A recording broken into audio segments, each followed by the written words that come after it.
Your Seattle condo has been sitting on the market for weeks, and the reason might have nothing to do with your unit. Downtown condos are averaging 63 days on market, selling for nearly 16% less than a year ago, so the window to get this right is essential. Stay to the end because the pricing mistake I cover last is the one that quietly kills the most deals. So let's start with what's actually happening out there, because it can be discouraging to see your condo stuck in limbo. 63 days. That's how long the average condo in downtown Seattle was sitting on the market in February 2026. Here's the thing, Seattle condos aren't unsellable, but they're a much more selective purchase than they were a few years ago. Buyers have more options, more leverage, and more reasons to pause, especially in the urban condo-heavy parts of the city. Let's take Lower Queen Anne as an example. Sitting at around 41 days on the market, here's what the numbers actually look like there. With rising HOA dues and our current higher interest rates, the cost to own a condo requires a $50,000 to $150,000 down payment, and your monthly payment is $3,500 still. You can rent an average one-bedroom apartment with amenities for $2,500. This is not compelling, and I've always said, if it's not compelling, it's not selling. But if you've been watching the broader Seattle market and were thinking that things look competitive, well, that's because they are in the single family space. For detached homes in places like Ballard, Fremont, and Green Lake, things are still moving fast. But urban condos don't move like single family homes, and treating them like they do is one of the first places sellers go wrong. And I have some seller advice for you coming up. There is a specific pricing strategy that changes everything about how you come out of this. You want to cash out, so stay with me here. Back to the market though. Here's the bottom line. Buyers aren't avoiding Seattle condos because they hate them. They're just being really deliberate right now. That means sellers have to be equally deliberate to win. Let's look at exactly what's driving that hesitation. Now, if you're watching this and thinking, okay, I need someone to actually look at my specific situation, that's exactly what I do. If your condo is sitting anywhere in the urban core, you're not sure whether the issue is pricing, presentation, or the building itself, reach out, let's talk through it. My contact info is in the description below. All right, back to the video. Why are buyers hesitating? Well, here's something that surprises a lot of condo sellers when they hear it. Your biggest competition might not be the unit 2 floors up. Downtown Seattle had around 3,300 residential units under construction at the end of 2025, part of nearly 8,500 units being built citywide. So a buyer looking at your condo is also weighing newer buildings with polished amenities, rooftop decks, and none of the ownership friction. No special assessment risks, no reserve study to figure out, no dues that could jump up after they close. And here's why that's especially tough for first-time buyers and investors right now. The math is making it really easy for them to justify renting instead, or find another place to invest their cash. Now, the other thing working against sellers is appreciation anxiety. If you're a buyer watching, urban core prices go down year over year. It's a really hard mental leap to convince yourself the market has hit bottom and now it's automatically going to go back up. People need to see evidence of momentum before they'll bet on it, and that evidence just hasn't been strong enough yet. Layer in tech layoffs, mortgage rates still sitting in the 6 to 6.5% range, and real uncertainty about what long-term office demand looks like for downtown, and you start to understand why buyers are pumping the brakes. The buyers who are making moves right now aren't looking for a quick flip. They've got a long-term view, and they need the deal to feel really right before they commit. That changes how you should be thinking about your pricing, your presentation, and the story you're telling when a buyer walks through your door. And coming up, I'm going to walk you through my exact checklist that separates condos that sell from condos that sit. So keep watching. But first, here's the story that starts before they even step inside. It starts with the building itself. Here's something that doesn't get talked about enough. 2 condos, same neighborhood, same size, same price. One sells, one sits.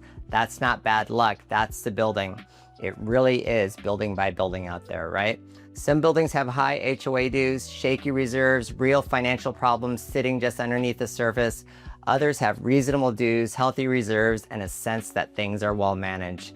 Those are completely different products in a buyer's eyes, even if they look the same from the street.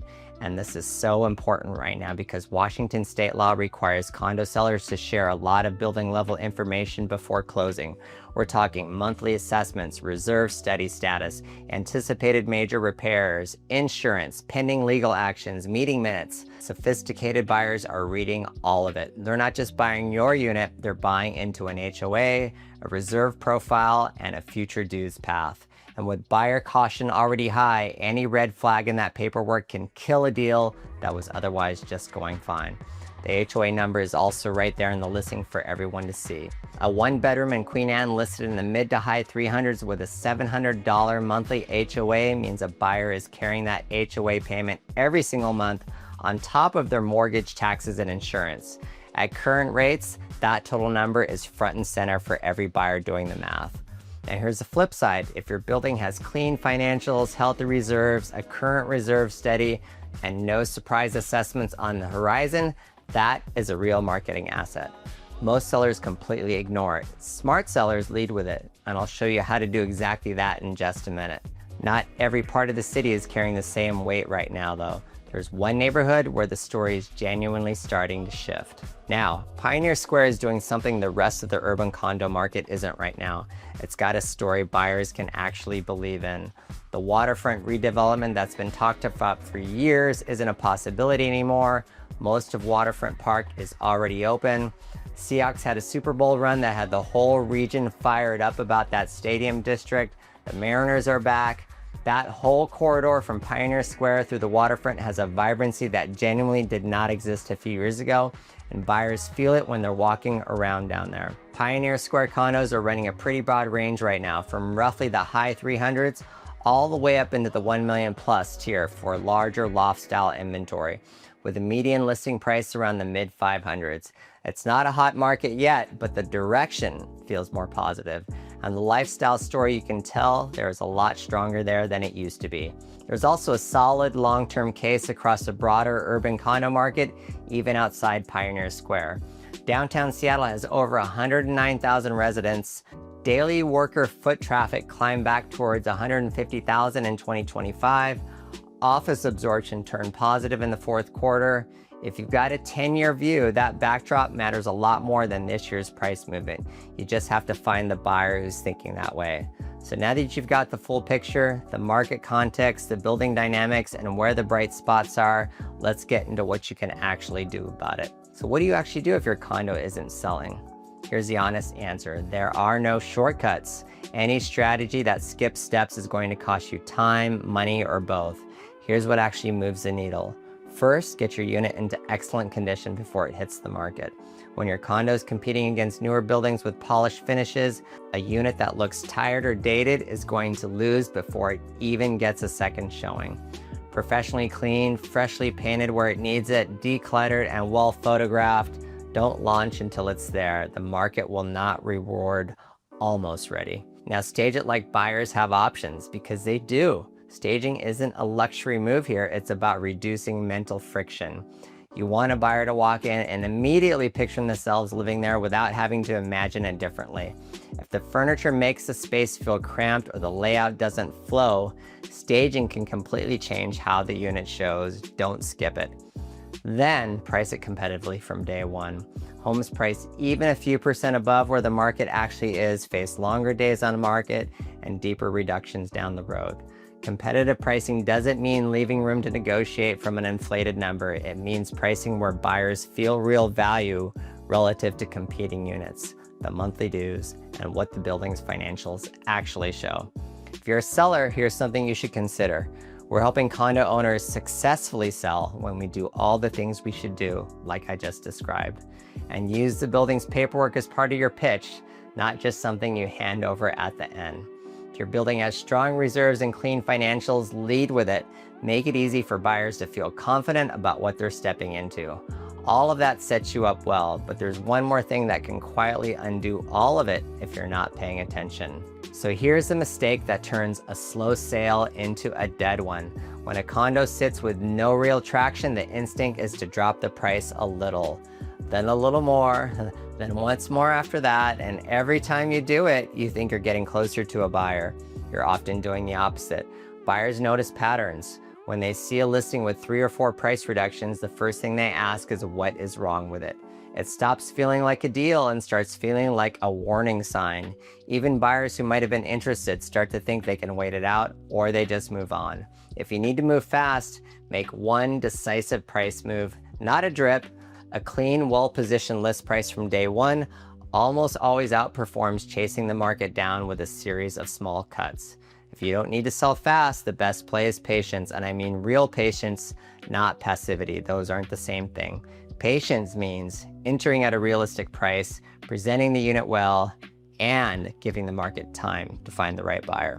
Passivity means launching too high, watching showings go nowhere, and waiting for buyers who aren't coming. If the listing's already gone stale, a full reset can work, but only if there's real repositioning behind it. In our market, if you drop the price 5% or more, your listing gets a new MLS number, shows up as a new listing on buyers' home alerts, and if you refresh the marketing and make the unit look great online, this change can be impactful. But a fresh MLS number with nothing else changed isn't a reset, it's the same problem with a different label. The sellers who come out of this market well are the ones who go in with clear eyes, present well, price honestly, and let the right buyer find them. That's the formula, and it's a lot less complicated than it feels when you're in the middle of it. The condo that sells isn't always the best unit, it's the best prepared one in a building that makes buyers feel confident saying yes. Get those two things right, and the Seattle condo market isn't nearly as intimidating as the headlines make it sound. If you want a real read on where your unit stands, pricing, building health, competition, email me directly at hello@mwagnerteam.com today. I'll take a look at your specific situation. And if you're still deciding which Seattle neighborhood actually fits your lifestyle, not just your price range, I've linked my video ranking Seattle neighborhoods from best to worst. Thank you for watching until the end. I'll see you in the next one.